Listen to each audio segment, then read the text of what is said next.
a surprise to Amelia? Let's do this, Kevin. What's the buzz time?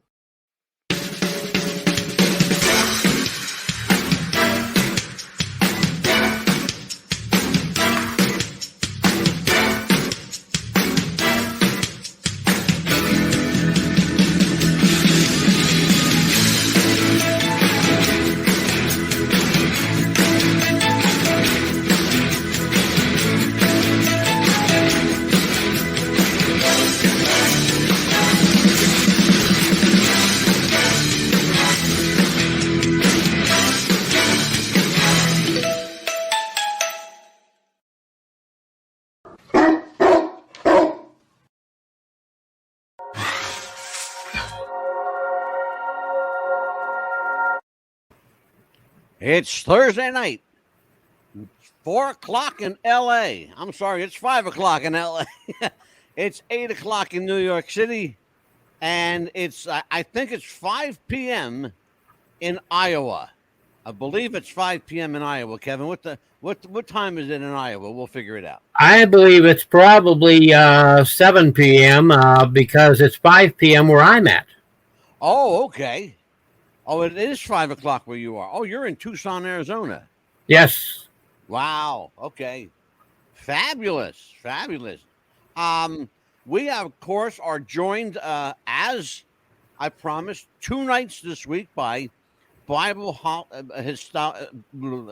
scholar and historian Kevin Schoeppel. He is also a guy that's really interesting because he has a special interest in psychics and Christianity.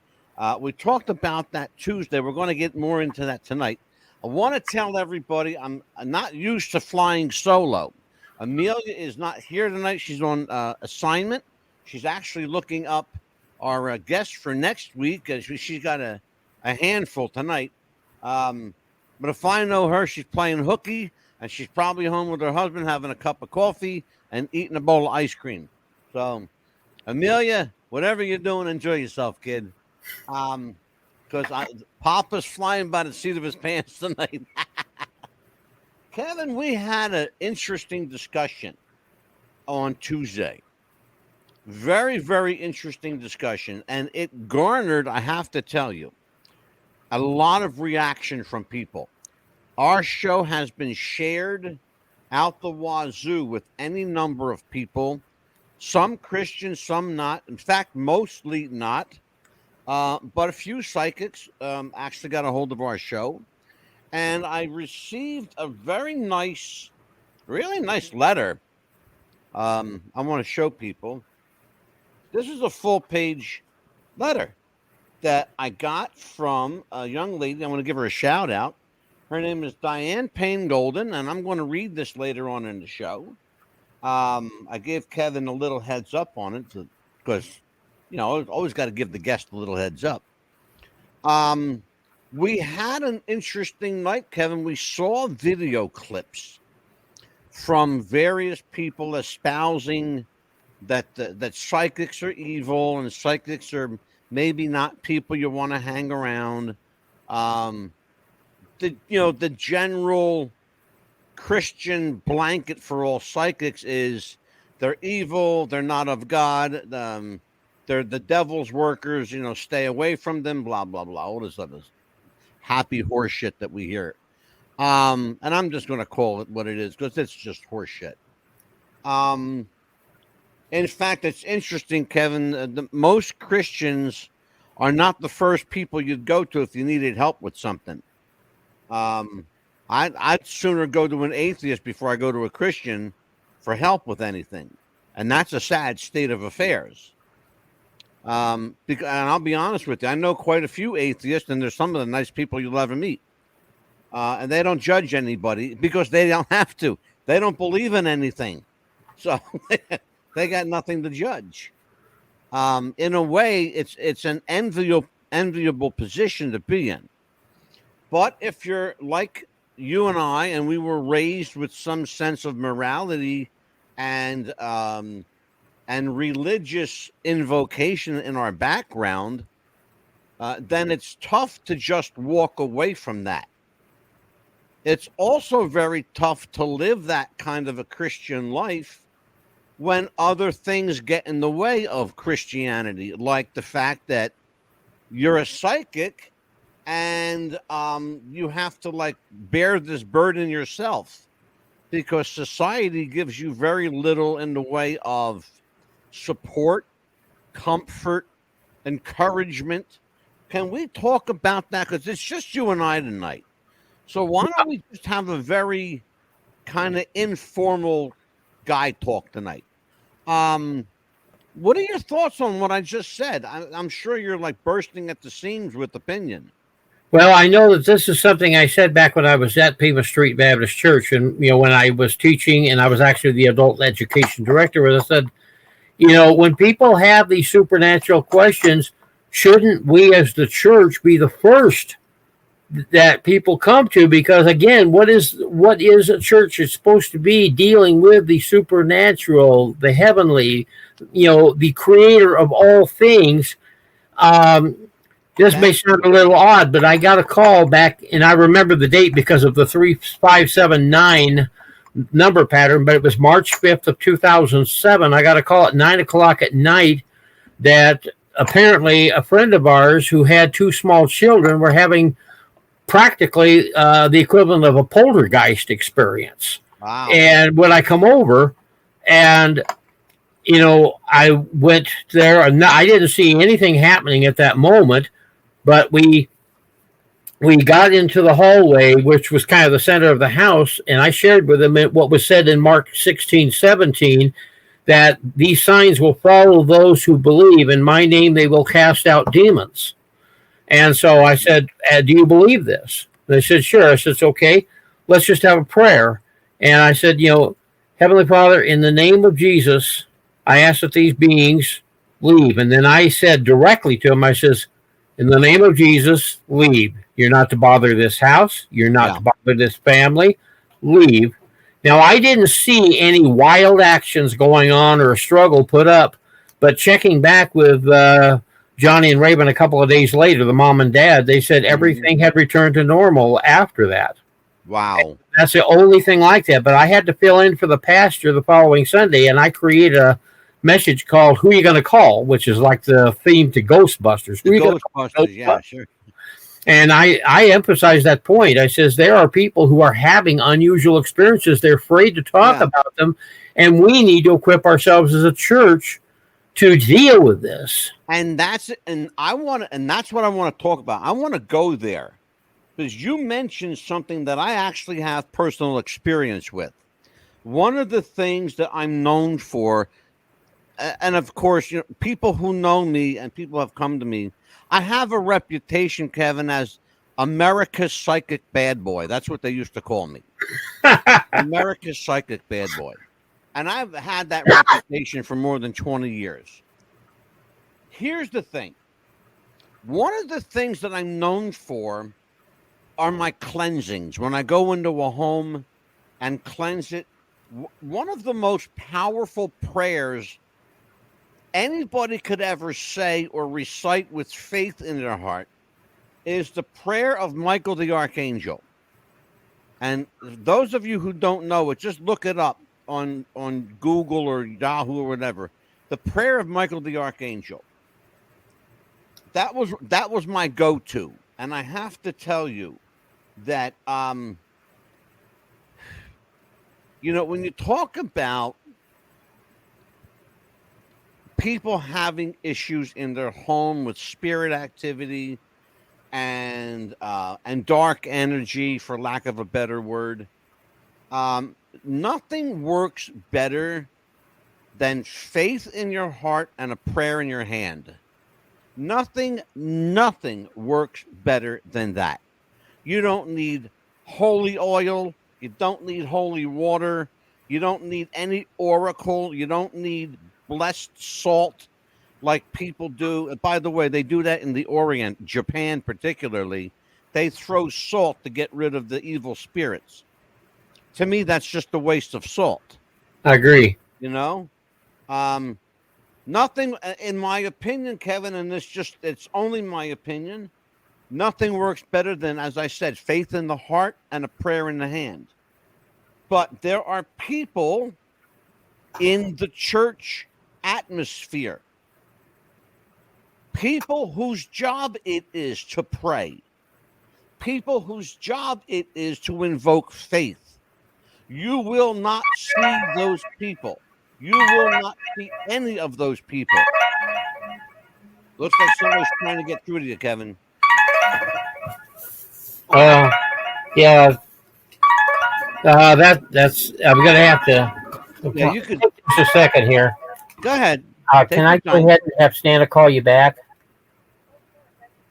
All right, she's on my phone right now, which is 248-6706 if you want to dial her. Okay. Thanks. Okay, I apologize for that. It was one of Stan's friends. What we did, because on Tuesday night I used up about half of my hotspot data being on the show, and she says, I will loan you my phone tonight so you can be on Thursday night's show. And so her friends are calling on this phone here that is hooked up to the podcast. Well, I was going to say, do you have a computer?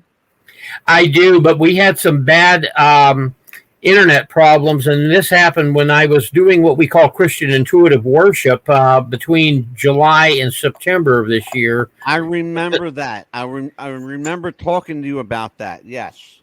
Right, and so what had happened, there was on 2 of the 5 messages where I was delivering the message, although others did the music, but my internet connection was fizzling out on me, and I was having trouble with my provider, and so for the moment, at least right now, we switched to hotspots. Yeah. And I may have to revise that, but in any case, that's why we had that little interruption there, and I apologize. No problem, my friend. But what we were talking about is churches. These are places where you go to pray. There are people there whose job it is to pray for you and with you.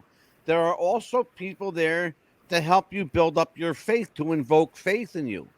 But you will never see any of those people at any time, anywhere, going to bat with a psychic or someone that's intuitive or someone that calls themselves gifted. Although you can pick up the Bible anywhere and it's got any number of references to gifts of the Spirit. Now, yes. Isn't that a hypocrisy? Let's talk about the hypocrisy of the church as it relates to people like you and me. Because I know that you don't call yourself a psychic. I know that, but I also know that Kevin Schoeppel is very intuitive. So, yes. Call yourself what you will. I'm going to call you one of my people. So thank you. You have a gift, just like I have a gift. We use our gift for good. That's what we do. And I will confess to you, I will confess to the world, and I will confess to God publicly that I have at times in my life, especially early on in my life, there were times that I used my psychic ability for personal gain. And I'll just tell you, money, women, sex. I'm not going to lie to you. I'm not going to lie to the world. I've done that early in my life, but you grow up and you educate yourself, and God kicks your ass a little bit, a lot. Oh, yeah. Yeah. And so you go, okay, here's the deal, Lord. I'm not going to take any money for what I do. And that's the deal. I won't take any money, and I'll do my work for you. And I'll do a good job, and I'll keep my nose clean and above board.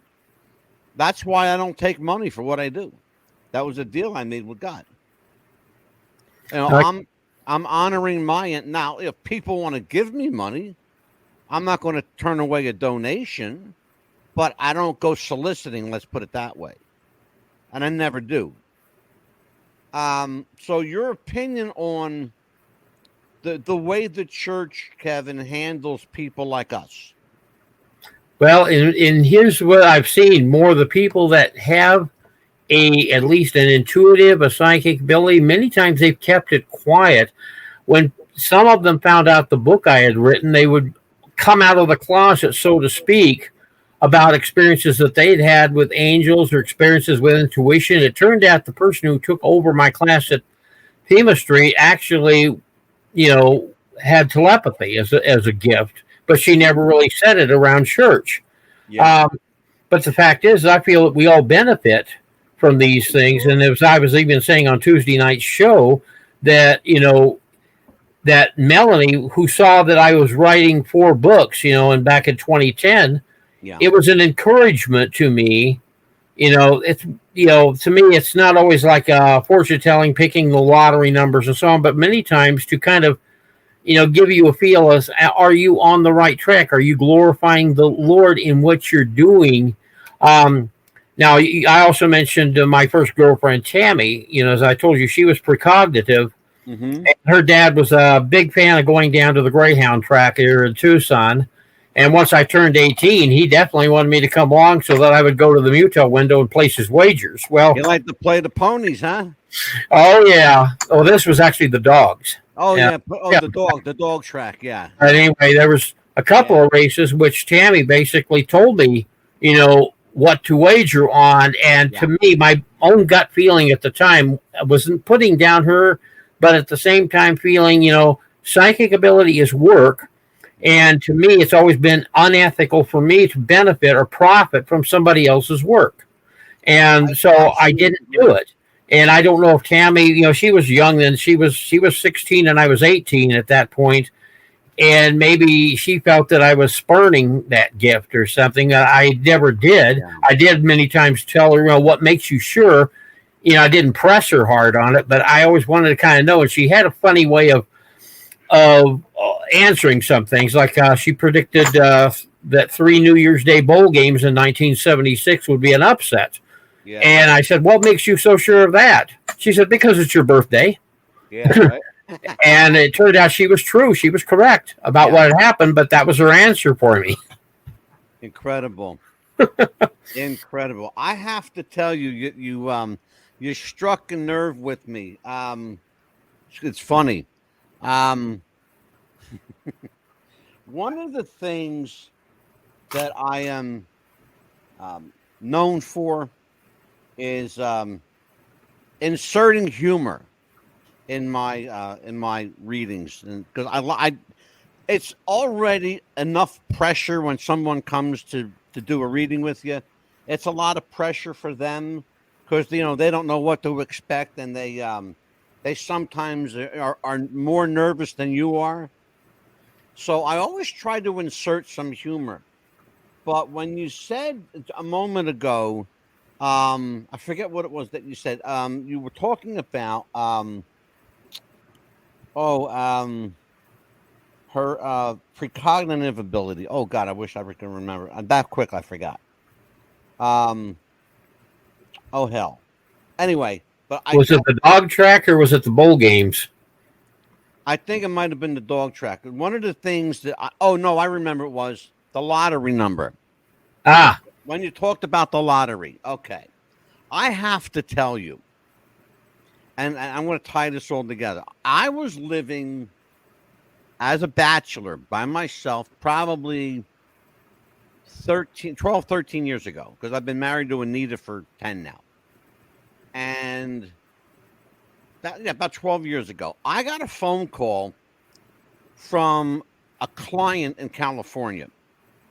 And he called me at 3 a.m. East Coast time. Now, in California, it was only midnight, which was already late enough, but it was 3 a.m. He called me in a drunken state. And I mentioned the humor because this is what I did, thought I was being funny, okay? You're going to appreciate this, Kevin. Trust me. Here's the story. He calls me and says, Angelo, you gotta help me, brother. I need the lottery number. I'm in trouble financially. I'm drowning over here. I need help. I'm sorry I'm drunk, blah, blah, blah, blah, blah. Anyway, so he's loaded. I mean, he's just like 3 sheets to the wind. I said, you know, that's not what I do. You know, X number, a person, I'm not going to mention his name. I said, That's you know, funny. that's not what I do. Mr. X, I'll call him. Mr. X, that's not what I do. I don't do the lotteries. He goes, I just this one time, man. Just this one time, I'm in trouble. I need help, blah, blah, blah. I said, okay, get a pen and paper, write this down. And I gave him these numbers, okay? I gave him a set of 10 numbers. All right? With one number added to it. So it was a full 11 numbers. He goes, oh, thank you so much. I appreciate it. I'm going to play these numbers tomorrow, which was a Monday morning. Sure enough, he played the numbers that Monday in Los Angeles. Don't you know, Kevin, that night, 7 p.m. that night, he calls me after having just hit the lottery with those numbers. Now, you're saying, where's the humor here? Here's the humor. The numbers I gave him were his phone number with the number 1 on the end. I gave him his own phone number and added a 1 to it. And he won $8 million, and I ain't seen a dime of it yet. That was 13 years ago. And that's a true story. You can't make this shit up. You can't make this up. But you have to have a bit of a sense of humor. Have you ever had an experience where somebody just off the cuff said something that you gave it no thought, and later that day or maybe the next day or so, that what they said came to pass or came to ring true for you? Well, here's what happened. Back about 2012, I had gotten a tablet. This was a HP tablet that had a different operating system, and it had Skype on it, which was fairly new at the time.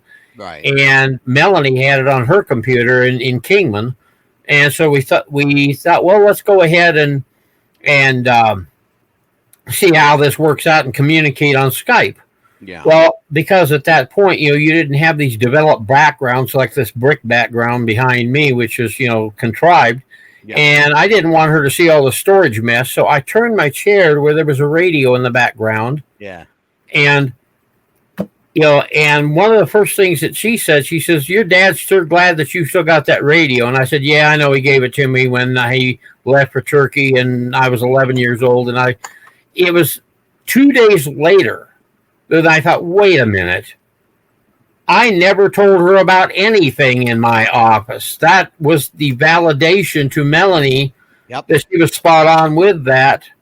And I wrote her back again. I'm still very uneducated in most of these things. And I said, what is going on now? Is my dad here to criticize me, that I don't make as much money as him or whatever? And she came back with me and she says, no, he is wanting to say that he's very proud of you for being the husband and dad you are. Yeah. And it was something I thought I'd never hear because at that point he had been dead 20 years. I have to tell you something. Hold that thought right there. Yeah.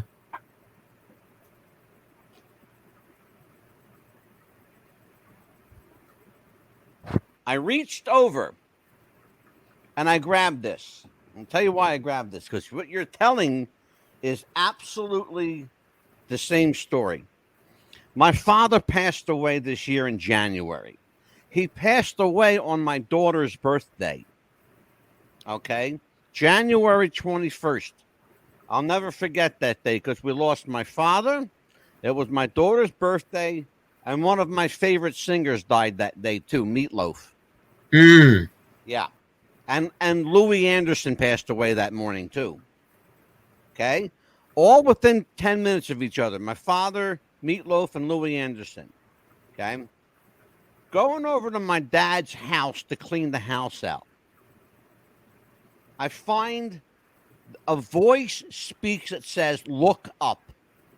So I'm in the shed outside, like a little garage area. I'm in this shed and they say, "Look up." I look up and this is what I find. Okay? Uh-huh. I have to tell you about this. I bought this from my father when he turned 40. Okay? I bought this when he turns 40. I didn't realize it at the time. In fact, I didn't realize it until I pulled it out of the garage, that there's a number on the back. I can't see the number very well. 791, it says. Oh, I see it now. Yeah. It says 791. I didn't realize at the time that what I was buying was a collector's piece. It says, "Dad, you're number one." My father was very proud of the fact that I turned into a fine father myself. So I will say that about myself. I will pat myself on the back for that one, because I am a good dad. And when I saw this, I just laughed and I shook my head, because I thought to myself, you know what, you old bugger, now it's my turn, right? And I got this when, like I said, when he turned 40. He passed when he was 81. He was 81 years old when he died. He would have been 82 in May. But it's just funny how, because again, this should never have been in the garage. It should have been up in his office where it used to be. How it got outside in an old shed with shovels and rakes and tools is beyond me. But it's just an odd thing. But again, with sense of humor, Spirit has a heck of a sense of humor. Because what are the odds that I go in this shed and they say, "Look up," knowing that this is what I bought him when he turned 40? So it's just weird stuff like that happens to me all the time, Kevin. So let's talk about, we talked the other night about psychics in the Bible. I want to read something. This is from a young lady. She took the time. She really took the time to write this. And I want to acknowledge Diana Payne Golden. And she says, I watched What's the Buzz podcast. It was excellent, and I cannot wait to tune in again. I am not educated on the Bible, nor am I a medium by any means. I am a singer. So unless y'all just want to break out the guitar and have a sing-along, I'm not equipped to even come close to engaging in conversation with such incredible insight as what I heard on your show today. I met Kevin Schoeppel by discovering his book after I met him with a medium here in Oklahoma City after losing my precious husband last year. The visit with the medium, someone I trusted, who just came out last year, literally changed my entire view and beliefs on what happens when we die. And then Kevin validated even more with his incredible knowledge and his wisdom of the Bible and how it has been interpreted. That's a key point. And we're going to talk about interpretation, Kevin. The lady that said she renounced her abilities, that she's referring to Doreen Virtue. Yes. The lady that said that she renounced her abilities and gave her life to Jesus was very interesting. Doreen Virtue was, bar none, one of the top 5 psychics in the world during her practicing days. And that's not by any means an exaggeration. And she was probably like number 1 or 2 of the top 5. Kevin always was right on the money with that, as far as I believe. Intentions may be to deceive, or like Kevin said, disobey the Lord, would be something not to dabble with, but I've seen a true medium in the flesh. And he just came out with my visits, and it was absolutely healing. And there was no ill intentions or false negative energy whatsoever in the room. It changed my entire view. These people God put in my path, thank you, Diana, for saying that. These people God put in my path gave me peace and comfort and was nothing evil whatsoever. And I have no doubt whatsoever the Bible has been so misinterpreted for the benefit of religions and churches, that so misrepresented. So misrepresented for the benefit of religion and churches, and because of the different interpretations, it has created doubt and fear in people. And if there is one thing I do know for certain, fear and doubt do not come from the Lord. Amen, Diana Payne Golden. I don't know you, lady, but I already love you. Kevin. Yeah, she is a very nice person. Like I say, I've chatted with her a few times on Messenger. She has sent me her album that she had recorded. She's a great singer. Well, I'll tell you what, Diana Payne Golden, if you're out there and you want to send me a CD, I will get it to Sylvia. I will get it to Lacey J. Dalton. I'll get it to a management company in Nashville. You want to come on the show and sing? I'll sing with you. I'll play the guitar for you, too. I play very badly, but I can still play. That's another show altogether. But, Kevin, let's talk about this. We had a lot of feedback. That's one letter. One. Yeah. A very nice, beautiful, long letter. We've had others shorter, but basically saying the same thing. Like, where have you been all my life? That kind of stuff, like, interpreting the Bible. First of all, can we talk about interpreting the Bible? Sure, we can. This has been, and pardon my language, Kevin, but this has been a shit show for years. How to interpret the Bible, when to interpret the Bible. People who claim to be biblical scholars that skew the slant to one direction or the other to benefit whatever cause or purpose they're involved in. For example, I'll give you a perfect example. The Catholic Church, you won't see a Bible in a Catholic church. You will in a Protestant church. You will in a Baptist, Methodist, Presbyterian, Episcopalian. You'll see all kinds of Bibles. But you're not going to see the same interpretation of the Bible. You may see the New American Standard. You may see the King James. You may see the Revised American Standard. You may see the traditional King James. Any number of translations, which, by the way, I believe, and you can tell me if I'm wrong, but I believe different translations of the Bible skew the Bible to mean something completely different. They certainly do that. You may have read this already in my very first book, The Bible, The Truth About Psychics and Spiritual Gifts. But the scriptures, such as Leviticus 19:31, it says, "Do not turn to mediums or spiritists, for you will be defiled by them." In the later translations, the King James Version says, "Do not turn to them that have familiar spirits or are wizards, or you will be defiled by them." So here was the thing is, I had to say, okay, is medium a more current term than person with a familiar spirit? And what I did, because I like to look at dictionaries that were more of the time. There wasn't a dictionary for 1611 when King James Version did, but there's the 1828 Webster's Dictionary, the original, and you can find it online anywhere. I actually have it right here. I'll tell you what, you actually quoted, Kevin, verbatim, the King James Version.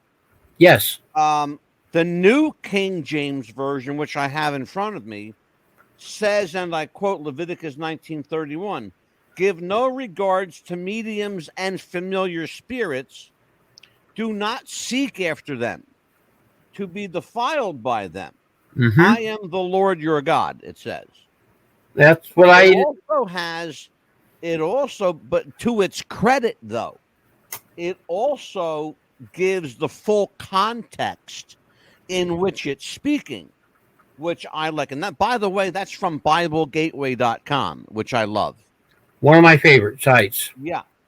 The other one is Leviticus 26, where it says, "And the person who turns to mediums and familiar spirits to prostitute himself with them, I will set my face against them and cut them off from his people." So, but you can read that in the New American Standard, and it's a totally different translation.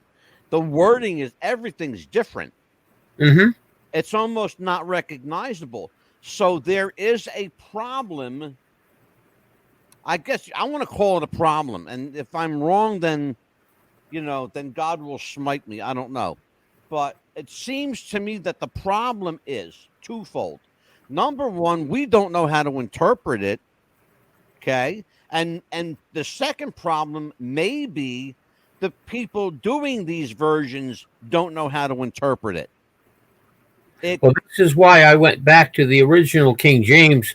See, one of the differences in the King James Version was that when it was initially commissioned by James I of England, you had two groups of believers, which was the Anglicans and the Puritans. Yeah. One group believed that the Geneva Bible was the correct one. The other believed that the Bishop's Bible was the correct one. So James I said, "We're going to settle this. We're going to appoint the best scholars from both groups together, and we're going to do a fresh translation and compare it with the other translations, such as Wycliffe and others that had come before, and come up with one Bible that we can all agree is the Word of God that can be read in churches, and it be a public domain Bible in that sense too." So the fact is that you had, let's say, if I was an Anglican, a Puritan might be checking my translation work, my opponent. But I also believe, too, that in the sense that the Holy Spirit has guided most is, if you look at the translations that are most commonly used, the ones that you quoted, most of them have copyright dates of 1952 and later. Yeah. Fact is that did nobody bother with another translation during the that's a real good or so? And no, that's not true. There was many other translations, but I believe the Holy Spirit preserved it. Go ahead. I'm sorry. Excellent question to try to glean the answer to, because I'll tell you what, it's not as easy as it seems to get answers to a simple question like, when was it printed? Yeah, for real. Trust me, I've tried, and it's not so easy. Believe me when I tell you, it's not so easy. The other thing I wanted to talk to you about.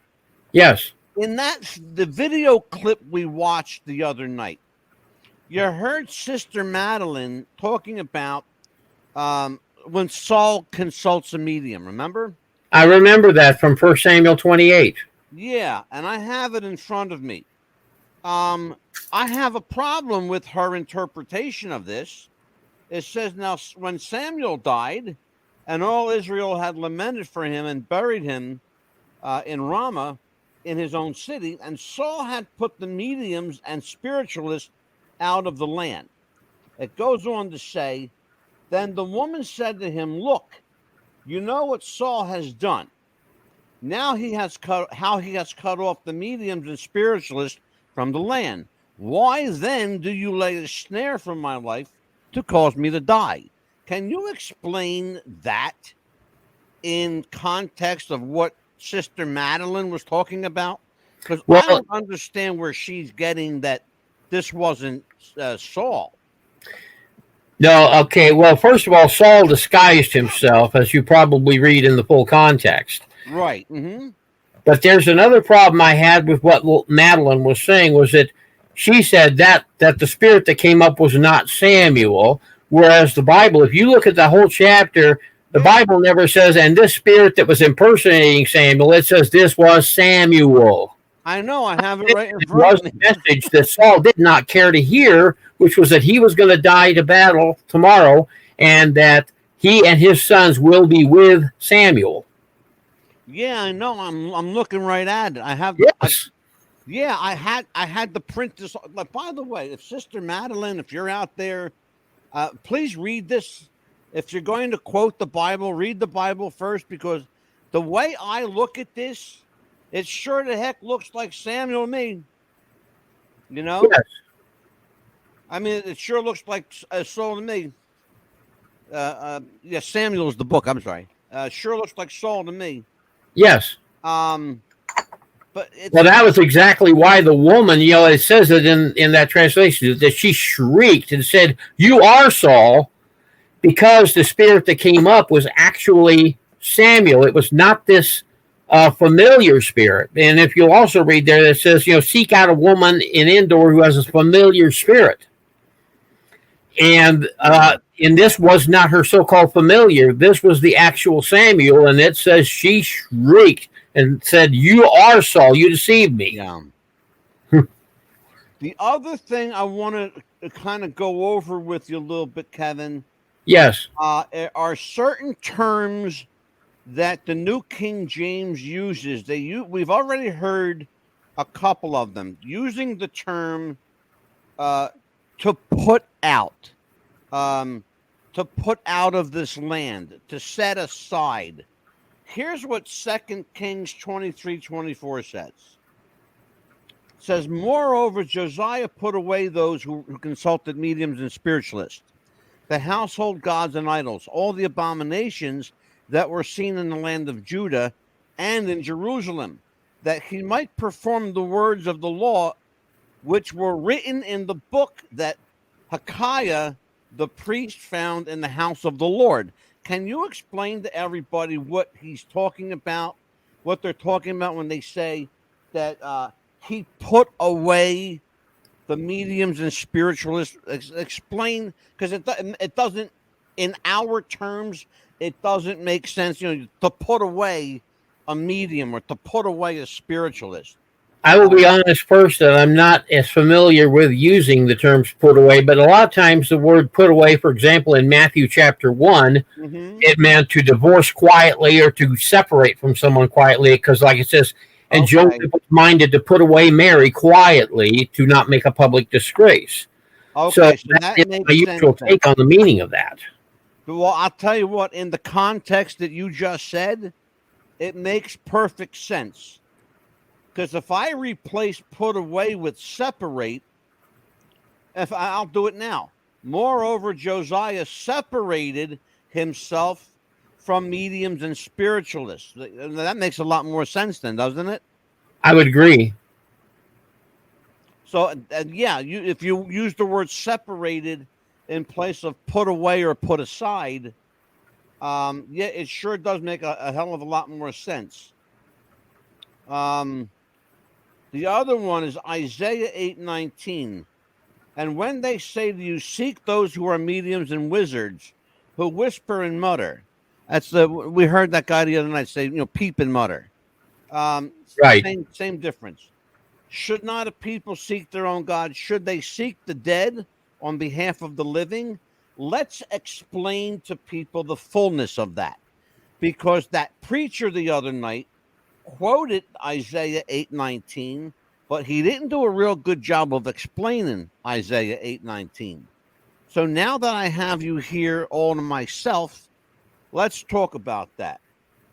Well, I don't know if there's some sort of a cultural thing here, Angelo, but it sounds to me like this peep and mutter stuff. I don't know, because every medium I have come to know, the ones that follow the Lord and everything, I don't hear peeps and mutters and strange noises coming out of them at all. As I did say on Tuesday night show, I have not been one that asks for the readings, but I have been given voluntary readings because I do put my trust in the Lord first. But what I also mentioned about that pastor that quoted Isaiah 8:19 is that he left out Isaiah 8:20, the verse following it, which is to the law and to the testimony. If they do not speak according to this word, they have no light of dawn. Yeah. It's interesting. In other words, that the Bible is your test for not only the words, the lifestyle, and everything of what these mediums are doing. And, and obviously I've said before that the person with a familiar spirit is calling upon spirits. That is the disobedience. And this is why I could not evaluate Doreen Virtue, because I said, I do not know how she came to have her abilities, what she has done to further them, or anything of that sort. Well, let me say this. And I also don't know what the people in the church were telling her, assuming that they did not know that there's two kinds of people who have communicated with spirits. Well, let's talk about that, because it is very important. Yes. It's very important. I will not in any way, shape, or form, I haven't done this before, and I won't. I will, if someone appears legitimate to me, I will not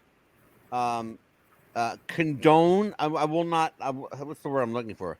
I won't put them down. I won't question their gift if they appear to be genuine to me. And I have pretty good discernment. I'm pretty good about telling people, whether I know if something is from a godly source or whether it's from someplace else. Because a godly spirit will come through bright and shining and clear and concise and right to the point. However, the same information, if it comes from a darkened source or a dark spirit, dark energy, that kind of source is quite ambiguous, and it's hard to see through, and it's hard to get clarification on, and it's very often hard to understand. So when someone that's darkened in energy does a reading, it'll take them 30 minutes for them to do what I can do in 3. You understand where I'm going with that? Well, yes, because the way I look at it, too, is that a lot of them are, Satan cannot predict the future. All he can do is, go with the very best, how things are going, and kind of predict it no more than you and I could predict sports events or football games. But, if he knows exactly how people react, he might give a good guess. Yeah. Whereas the Lord knows all things. And, even still, just the fact that somebody might be spot on from a dark energy. This is what I said about Deuteronomy 13:1-5 the other night, when I said, if someone tells you that something will happen and that event comes to pass, and he says, let us follow other gods, you are not to listen to that person. Absolutely. So the spot on is not the test. The spot is, are they obeying the Lord in being spot on? That is an excellent segue for where I want to go now with it. We have talked peripherally on Tuesday about where this kind of knowledge comes from. You just pointed out something critical to people, and I don't want them to lose what you said, which is that Satan cannot predict the future. Satan has no knowledge of the future, only God does.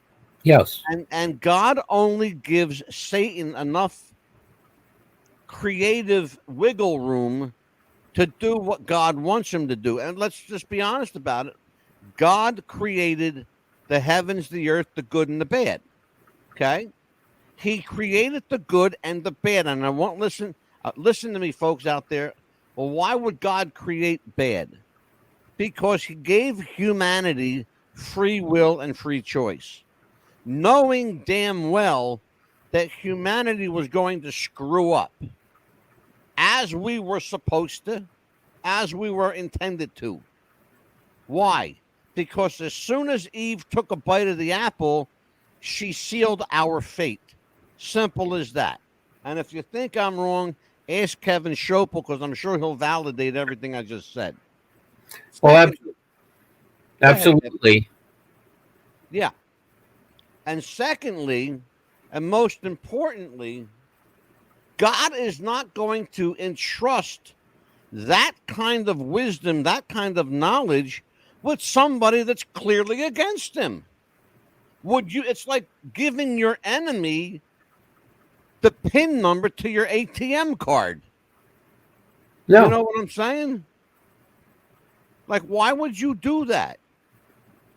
I don't understand that. Like, why would you do that? Why would you give the enemy ammunition, knowing that he's going to use it against you?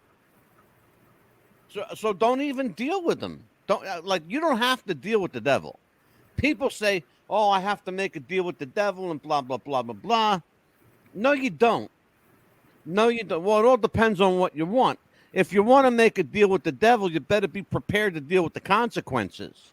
Absolutely. Of course, 3 or 4:11 says, "Resist the devil, and he will flee from you." Yeah, and that's what I do. When the devil tries to knock on my door, I put out the "Do Not Disturb" sign. Go away. You know, Jesus is the Lord of my house. You know, I have a big sign in my living room. It says, as for me and my home, we will serve the Lord with all our heart." That's right over my right shoulder here in my office. It was a clock that I made for my mom and stepdad when they got married, and I put that scripture, Joshua 24:15, on the clock. Yep. Yes, sir. It's one of my favorites. It's one of my favorites. It's on my wall right now. Right above my brand new couch that cost me a fortune. Let's see. We got somebody in the chat room. Sure. Oh, okay. I'll take care of that. That's our buddy in the chat room there. I have to make a special announcement at the end of the show. So let's talk about. Oh God, there's so much to go between Tuesday and now. One of the things we talked about is the translations of the Bible and how meaning and interpretation and powerful wisdom gets lost in translation, literally. I have a friend of mine. He was here with me on the show that we did on Jim Jones and Jonestown. His name is Pastor Steve Kwiatkowski. He married my wife and I. I've known this gentleman since he was 7 years old. He's a little kid at the time. He's bigger than me now. And he's an Anglican minister. He has an Anglican church, and they use the New American Standard. For interpretive purposes, is that, in your opinion, Kevin, an acceptable standard of Bible to use in today's world? Or I think it depends upon what you're using that particular Bible for. Like, for example, the New King James that you read from earlier, to me is something that if you wanted to just, sit down in your easy chair and enjoy reading the Bible a while, that's good. If you look for deeper meanings, maybe the Amplified Bible. But to me, one of the things that, because of what I said earlier about the origins of the King James Bible, if I'm at a particularly tough scripture, I like to look and say, what does it say? What is different? For example, 1 Kings 19:12. It says that that the Lord was in a still small voice. Now, if you look at the definition of still, it means silent, making no sound. But if you look at some of the newer translations, they say that it was a whisper, which is a sound. There's a huge difference. One is telling you that the Lord bypassed the audio nerves and put the hearing directly in the brain because it didn't make any sound. The other is saying he heard something that was fairly quiet but still made a noise. Can I tell you what my interpretation of that? Because that's one of my favorite scriptures. That still small voice. I love that. Yes. It always resonates with me, the heart, as an element of hearing. And I'll tell you what I mean by that. I believe that the word still absolutely means silent, as it's intended to mean silent, because that's what that's what it means. The interpretation is silence. Literally, silence is golden in this setting here. So what we're talking about is a silent voice that resides inside your heart, that permeates to your intellect. Because I believe wholeheartedly, Kevin, that the brain and the heart are absolutely connected to each other. I don't mean just emotionally. I mean the physical brain and the physical heart are connected together. Absolutely connected together. I don't know how. I'm not a doctor, but I'm a pretty good medical intuitive, and I know that when my head hurts, my heart hurts. And when my heart hurts, my head hurts. You know? Because it forces me to think and feel something that I don't want to think and feel. But in a way, it's good because it creates that dealing with that catharsis. Dealing with something is half the battle of overcoming it. You know, I'll give you a perfect example, and I'm going to say something I've never said before. I have, it's confession time with Kevin Schoeppel tonight. I have a very low tolerance for a certain type of ethnic people. I'll say that, okay, without mentioning who they are. I have a low tolerance for that.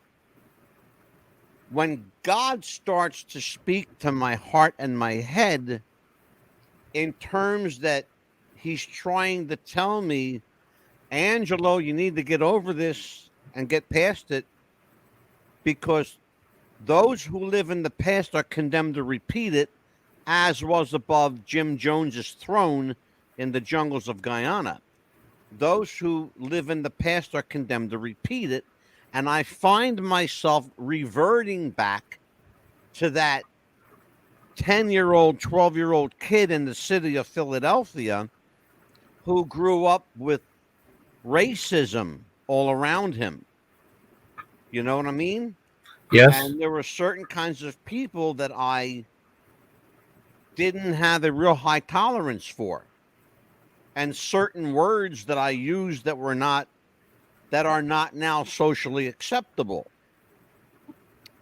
It bothers me, though, that these particular people use a particular word to describe themselves, but if a white person uses that same word, there's a problem. So listen, you guys, stop using that word and we will, okay? You understand what I'm saying? I do, and one of the things to me is that the more I use the person's real name, the less I tend to say the black person or the Oriental or the Mexican. I will say, "Oh, this is Armando. This is Keonis. This is Yeah. And it has a way of driving out that kind of a prejudice when you're talking to the person and addressing by their real name. Yeah. And you know what? And I would do that. Problem is, I don't know any of their names. It just, I see things happen around me, Yeah. and I don't like what I see. I live in an area where there's a very high crime rate, a high black on black crime rate. And why should it bother me? It's black on black crime. Why should it bother me? It does, because I don't like to see anybody treat anybody like that, black or white. I don't care who they are. My own particular prejudices go back to when I was a kid, a little kid in Philly, growing up, hanging out on the streets for a while, till my father had a house built here in New Jersey. And then I never saw another black person again for a long, long time. Not till I was an adult. That's true. That's true. Can't make this up. But that's my thing. That's my big thing right now, is getting over my prejudice and asking God to help me get over it. And it's hard. It's really hard. But I will tell you though that it's getting better. I'll put it that way. And I'm being truthful. I'm being honest with myself, and I'm being honest with my audience. It's getting better. I will tell you that I have a young black woman living in my house. She's dating my daughter. My daughter's gay. I accept that. I accept her partner. Wonderful, wonderful young lady. I have no problem with her. Why do I have a problem with other people? I can't assimilate why I have a problem. It's how much you know the person. You know your daughter. You know the daughter's girlfriend. Yeah. So you come to know them better. Like I said, the more you get to know them better, I believe it is. I mean, this is when Jesus said, if you love me, you will keep my commandments, and my Father and I will come to you and make our home with you. And that way is the way Jesus is saying, you're going to get to know us a whole lot better because we're going to be living inside you. This is in John chapter 14. I couldn't pinpoint the verse for you. Sorry. Yeah. I'll have to look that up. I'll find that. Really interesting stuff, Kevin. Really, really interesting stuff. There's a couple other. I had some other quotes here, and I wanted to talk to you about real quick. Let's see some. Where was it? There was another one. Oh, Second Kings. Can we talk about why is the Second Kings chapters on mediums and spiritualists so misinterpreted, misunderstood? I'll give you a perfect example. 2 Kings 21:6. Also, he made his son pass through the fire, practiced soothsaying, used witchcraft, and consulted spiritualists and mediums. He did much evil in the sight of the Lord to provoke him to anger. What's the full context of that? Okay, well, first of all, let's get past the fact that the word medium is a mistranslation. It was probably familiar spirits in the original, but let's go beyond that now. A lot of First Kings, Second Kings, First Chronicles, Second Chronicles was talking about here are kings that did what was right in the sight of the Lord, and here's the ones that disobeyed God and did what was not right in the sight of the Lord.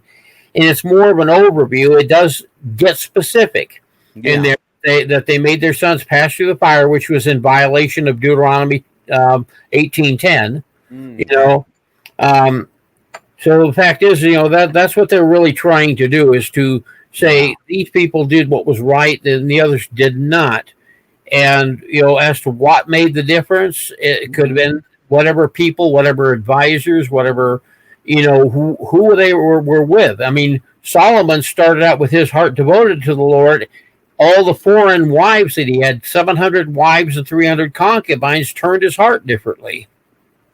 Yeah. The other question I had for you. Yes. Why is 2 Kings 21:6 and 2 Chronicles 33:6 almost identical? Because a lot of it is overlapping. Second Chronicles was written by a scribe named Ezra, which is the book that follows Second Chronicles. Right, the book of Ezra. Yes. Okay. Yeah, but the fact is there was two different sources documenting the history of Israel from the time of the divided kingdom, which was right after Solomon, until the exile into Babylon. Yeah. I'll tell you what, if you want to know the answer to anything biblical, just contact Kevin Schoeppel. He's the guy. He's my go-to guy. So I want to tell everybody, and I want to make sure I do it right now. I have here we go. I have the schedule, and we've got Kevin coming back. He's going to be with us on the God question. We are doing a show with couple of real interesting people. Kevin Schoeppel, of course, will be here. Justin Carpenter will be here. Yes, his initials are JC, folks, and he looks just like him too. The other person who will be with us, and it's going to be all men that night, Kevin. It's going to be you, me, Justin Carpenter, and probably my pastor, Pastor Steve Kwiatkowski, who is an Anglican pastor. That's going to be an all-male show talking about the Bible. Amelia will not be here for that show because I will make sure that she's on assignment studying another show. So I'll tell you what, let me just plug. Oh, by the way, Kevin, I bought all 4 of your books the other day. Oh, thank you. So you'll be getting a check in the mail. You'll be getting a check in the mail from Amazon. Let me just tell everybody the books. He's the author of The Truth About Psychics and Spiritual Gifts, God's Purpose for Psychics and Everyone, Melanie, a Christian Medium's Life and Her Gifts of Spirit. And the number 4 is, Kevin? It is Christians and Psychics. God has gifted them both. That's the other one. And it's funny, though, because I don't know if I told you, but that book is not with the other 3. You have to search it out by itself. It's so strange. I've never had a problem when I've told people, I said, if to find the books, put in my name on Amazon as a search engine. And I usually turn up all 4 books, and I also turn up one by Jennifer Lawnberg, which was the Secret Experiences of a Closet Psychic. And I guess what? I'm working on getting her on the show. If you know her, be glad to have her as a guest. She's very well educated and knowledgeable in mediumship. You know what? If you can contact her for me, yeah. Would you do that for me? Yeah. I can write to her, and as far as her phone number, I'm not sure if I still have it, but I will check my contact list. Okay, and we'll do that, of course, everything off air. The other thing is I want everybody to know that Kevin will be again with us on the God question.